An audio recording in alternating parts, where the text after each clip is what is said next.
नमस्कार दोस्तों, मैं सी राजेश कुमार खंडेलवाल।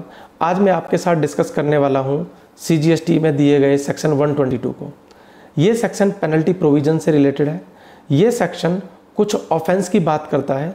यदि कोई पर्सन इन ऑफेंस को करता है तो ऐसे पर्सन पर पेनल्टी लगाई जा सकती है। दोस्तों, सेक्शन 122 इस वक्त आपकी स्क्रीन पर है। जैसा कि आप देख पा रहे हैं, सेक्शन 122 चार सबसेक्शन में डिवाइड है। Subsection 1, subsection 1A, subsection 2 and subsection 3। दोस्तों, यहाँ पर जैसा कि आप देख पा रहे हैं, सबसेक्शन 1 एप्लीकेबल होता है टैक्सेबल पर्सन पर, सबसेक्शन 1A एप्लीकेबल होता है एनी पर्सन पे, सबसेक्शन 2 एप्लीकेबल होता है रजिस्टर्ड पर्सन पर और सबसेक्शन 3 एप्लीकेबल होता है एनी पर्सन पर। दोस्तों, अब मैं आपके साथ एक एक करके सभी सेक्शन को सबसेक्शंस को डिस्कस करूँगा और हम ये जानेंगे किस सबसेक्शन में कौन कौन सा ऑफेंस दिया हुआ है और इसके लिए टैक्सेबल पर्सन या रजिस्टर्ड पर्सन पर कौन कौन सी पेनल्टी लग सकती है। सबसे पहले मैं आपके साथ डिस्कस करूंगा सबसेक्शन 1 को।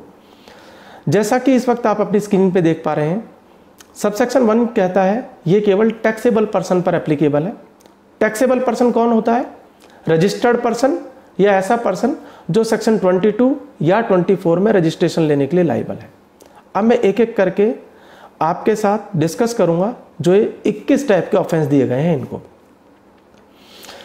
वो कहता है सप्लाइज एनी गुड्स और सर्विसेज और both without issue an invoice और इशू एन इनकरेक्ट और फॉल्स इनवाइस। यहां पर इसने दो चीजों को कवर किया। यदि आपने गुड्स और सर्विसेज की सप्लाई की, आप एक टैक्सेबल पर्सन है, आपने गुड्स और सर्विसेज की सप्लाई की, या तो आपने इनवाइस इशू नहीं किया और या फिर जो आपने इनवाइस इशू किया है वो इनकरेक्ट है और फॉल्स इनवाइस है। हम यहाँ पर इन तीनों चीज़ों को समझने की कोशिश करते हैं। यदि आपने गुड्स और सर्विसेज सप्लाई कर दी परंतु आपने इनवाइस नहीं किया है, इशू नहीं किया है, तो पेनल्टी प्रोविजन एप्लीकेबल हो जाएंगे।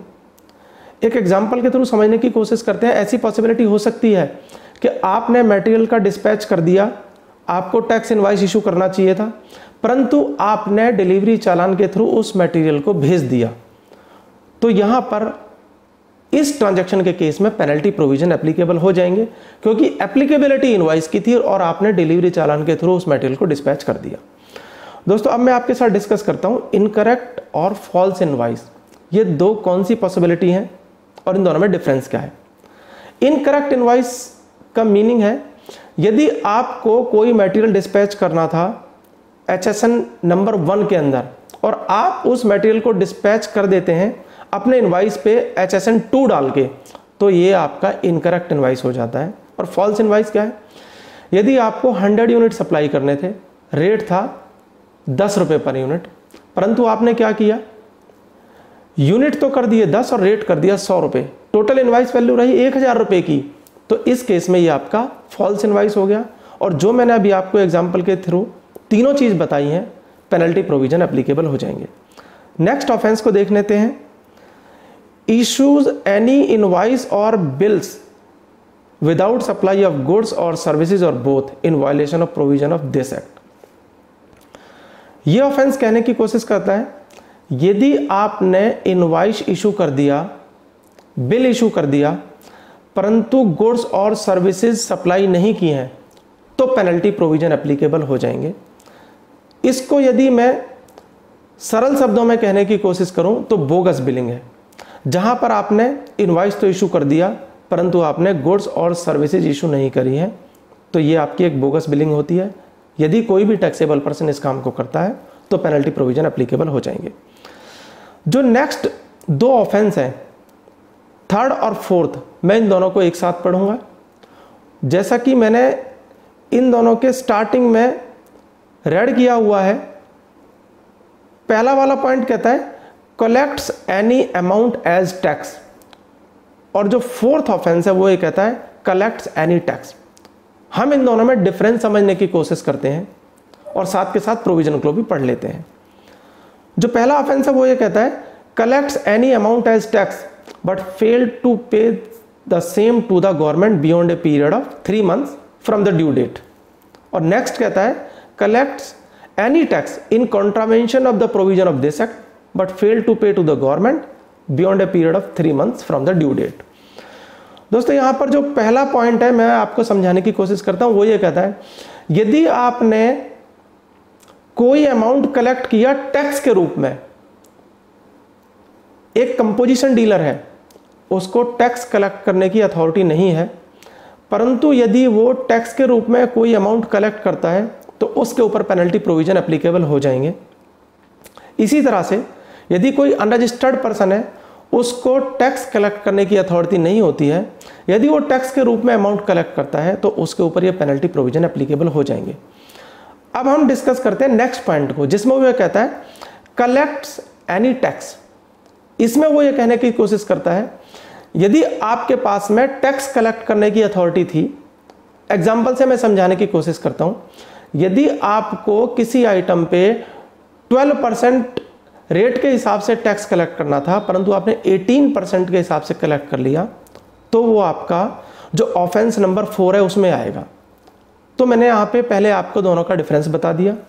अब मैं बताता हूँ, यदि आपने टैक्स कलेक्ट कर लिया, कोई भी अमाउंट किया टैक्स के रूप में या टैक्स कलेक्ट कर लिया, दोनों केसेस में उसने कहा आपको वो उसकी ड्यू डेट के 3 महीने के अंदर अंदर जमा कराना है। यदि वो ड्यू डेट से 3 महीने के बाद जमा कराया जाता है तो पेनल्टी प्रोविजन एप्लीकेबल हो जाएंगे। इसको एक और एग्जांपल के थ्रू समझने की कोशिश करते हैं। एक रजिस्टर्ड पर्सन है, उसने टैक्स के रूप में कोई भी अमाउंट कलेक्ट किया, जब उसने अपनी GSTR 3 भी फाइल करी तो वो उसने ड्यू डेट से 3 महीने के बाद फाइल की। तो मेरा ऐसा ओपिनियन है यहाँ पर ऐसे रजिस्टर्ड पर्सन के ऊपर ये वाला प्रोविजन एप्लीकेबल हो जाएगा और उसको पेनल्टी पे करनी पड़ेगी। जो 4th पॉइंट है वो ये भी कहता है आपने जो टैक्स कलेक्ट किया वो एक्ट के अगेंस्ट जाके जो उसके प्रोविजन दिए गए हैं उसके कॉन्ट्रावेंशन में कलेक्ट किया है, तो आप ऐसे टैक्स अमाउंट को अपने पास नहीं रख सकते हैं, वो भी आपको गवर्नमेंट को जमा कराना होता है।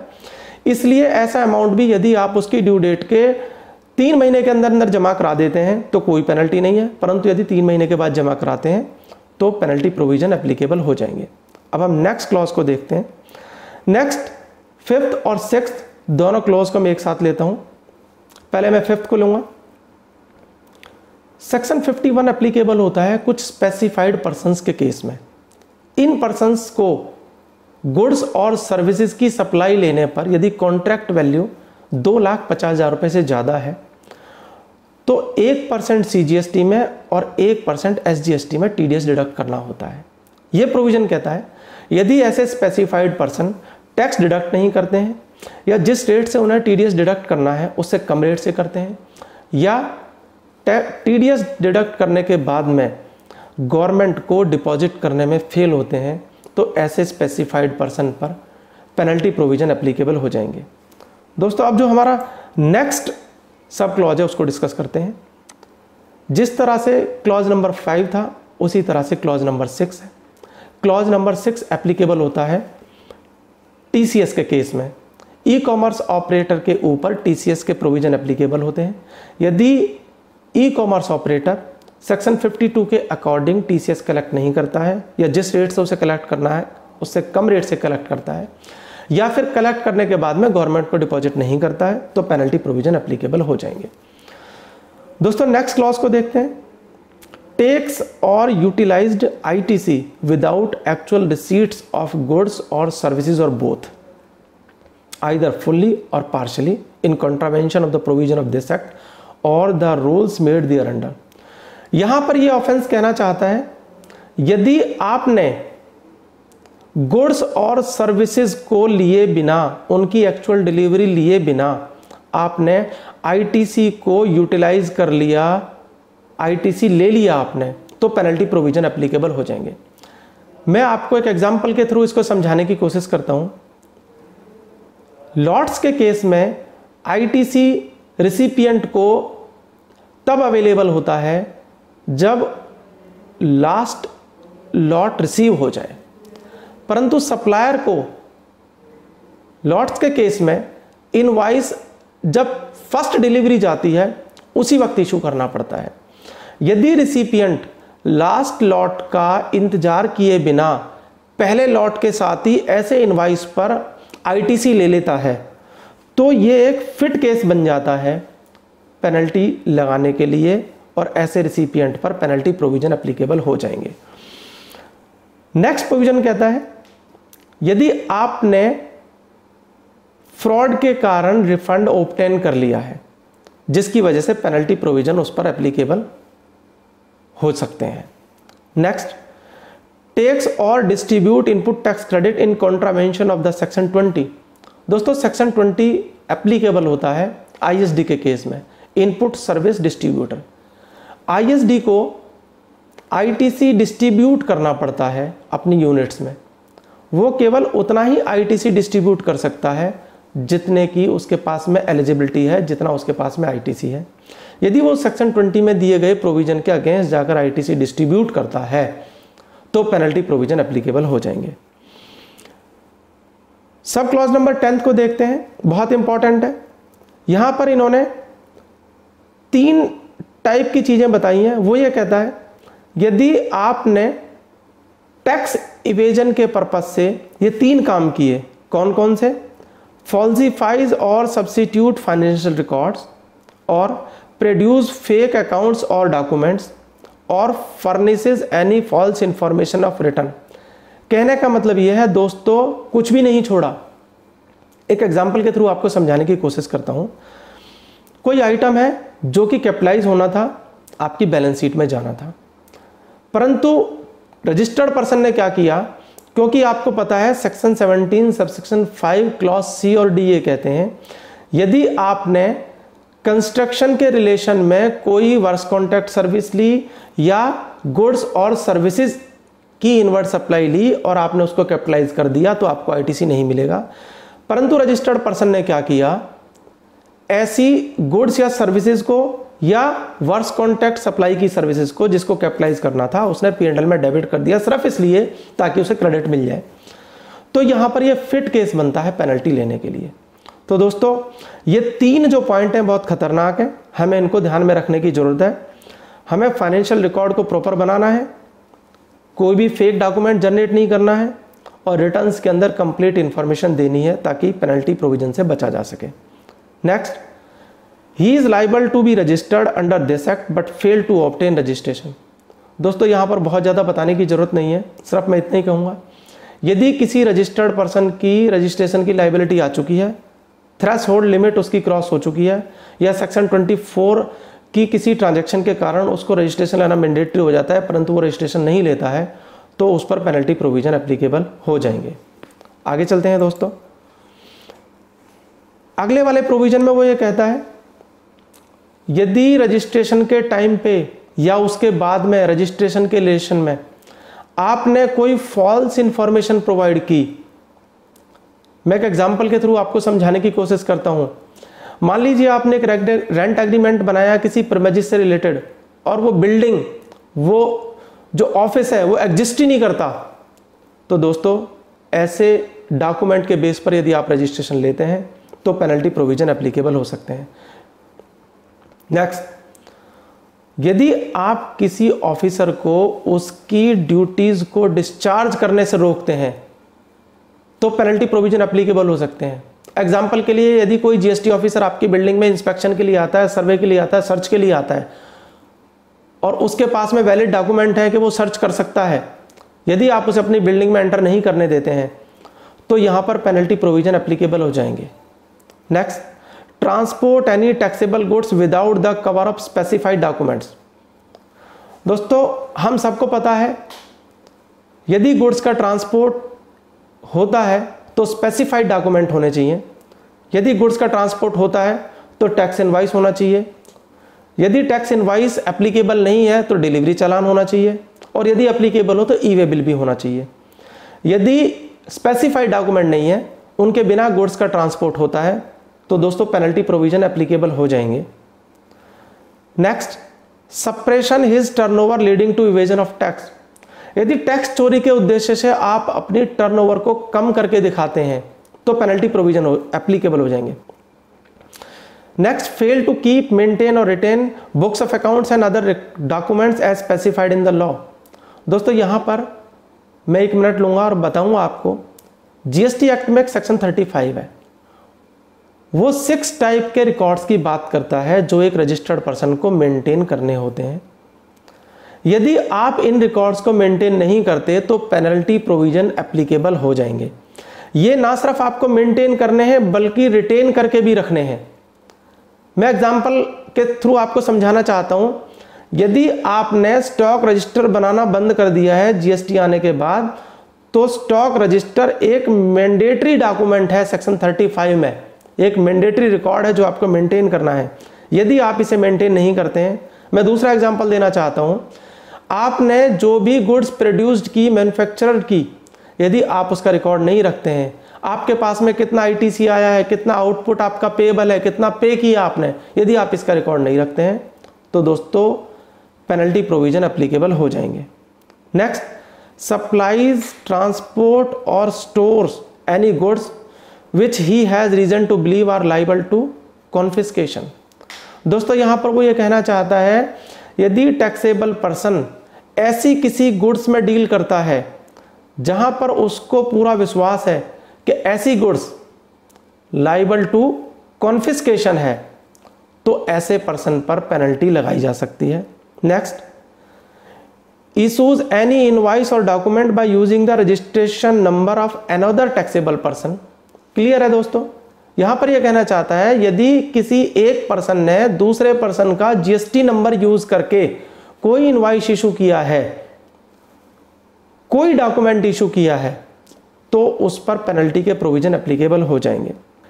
नेक्स्ट कहता है, टेम्पर्स विद और डिस्ट्रॉयज एनी मटेरियल एविडेंस और डॉक्यूमेंट। यदि आप जीएसटी में किसी डॉक्यूमेंट या मटेरियल एविडेंस को डिस्ट्रॉय करते हैं, उसे मिटाते हैं, खत्म करते हैं, तो पेनल्टी प्रोविजन एप्लीकेबल हो जाएंगे। नेक्स्ट, यदि जीएसटी में किसी गुड्स को डिटेन्ड कर दिया गया है, सीज्ड कर दिया गया है, या किसी गुड्स को अटैच कर दिया गया है और कोई भी टैक्सेबल पर्सन ऐसी गुड्स के साथ डील करता है, उसे डिस्पोज्ड ऑफ करता है, तो पेनल्टी प्रोविजन एप्लीकेबल हो जाएंगे। अब मैं आपके साथ डिस्कस करूंगा इन ऑफेंस के कारण कितनी पेनल्टी लग सकती है। दोस्तों जैसा कि इस वक्त आप अपनी स्क्रीन पे देख पा रहे हैं, यह सबसेक्शन कहता है, यदि किसी टैक्सेबल पर्सन ने सबसेक्शन 1 में दिए गए ऑफेंस किए हैं तो 10,000 रुपीज और एन अमाउंट इक्वल टू, इन अमाउंट में जो अमाउंट दिया हुआ है, इन ट्रांजैक्शन में जो टैक्स की चोरी हुई है या रिफंड गलत तरीके से ले लिया गया है या आईटीसी गलत क्लेम कर लिया गया है, हम वो अमाउंट निकालेंगे 10,000 और उस अमाउंट दोनों का कंपैरिजन करेंगे और दोनों में से जो ज्यादा होगा उतने रुपए तक की दोस्तों पेनल्टी लग जाएगी। अब हम अपने नेक्स्ट सबसेक्शन को डिस्कस करते हैं, सबसेक्शन 1A। दोस्तों subsection 1A newly inserted subsection है। यह सबसेक्शन फाइनेंस एक्ट 2020 के थ्रू ऐड हुआ है। यह सबसेक्शन कहता है, यदि किसी पर्सन ने, ध्यान देना दोस्तों, यह बात करता है एनी पर्सन की, यदि किसी पर्सन ने इन 4 ट्रांजैक्शन के होने के कारण किसी बेनिफिट को रिटेन किया तो उस पर पेनल्टी लगाई जाएगी। कितने अमाउंट की पेनल्टी लगाई जाएगी? इन 4 ट्रांजैक्शंस के कारण जितना अमाउंट टैक्स के रूप में चोरी हुआ है, या आईटीसी गलत अवेल हुआ है, या आईटीसी पास ऑन हुआ है। दोस्तों एक एग्जांपल के थ्रू मैं आपको समझाने की कोशिश करता हूं। मान लीजिए 1 लाख रुपए का ऐसा ट्रांजैक्शन हुआ जहां पर इनवॉइस तो इशू हुआ परंतु गुड्स और सर्विसेज इशू नहीं हुई। रेट ऑफ टैक्स मान लेते हैं 18% है, तो अमाउंट ऑफ टैक्स आया 18,000 रुपए। और जिस भी पर्सन ने इस ट्रांजैक्शन को कराने में हेल्प करी है, जो पर्दे के पीछे बैठ के काम कर रहा है, जिसकी गाइडेंस में ये ट्रांजैक्शन हुआ है, मान लेते हैं उसको 1% का प्रॉफिट हुआ 1 लाख रुपए पे, यानी उसने 1,000 रुपए कमाए, परंतु टैक्स था 18,000 रुपए। तो लॉ ये कहता है ऐसे पर्सन पर 18,000 रुपए तक की पेनल्टी लगाई जा सकती है। यहां पर एनी पर्सन में कोई भी पर्सन है, चाहे वो अकाउंटेंट हो या वो टैक्स प्रोफेशनल्स हो या एक कॉमन मैन हो, जिसकी वजह से ये ट्रांजैक्शन हुआ है। अब मैं नेक्स्ट सबसेक्शन पे आता हूं।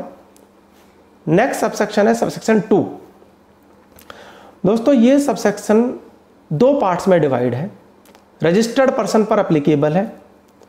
यह कहता है यदि रजिस्टर्ड पर्सन ने किसी गुड्स और सर्विसेज को सप्लाई किया जिन पर टैक्स पे नहीं हुआ है, या टैक्स कम पे हुआ है, या रिफंड जो हुआ है वो इरोनियसली हो गया है, या फिर आईटीसी जो अवेल हुआ है वो गलत तरीके से अवेल हुआ है।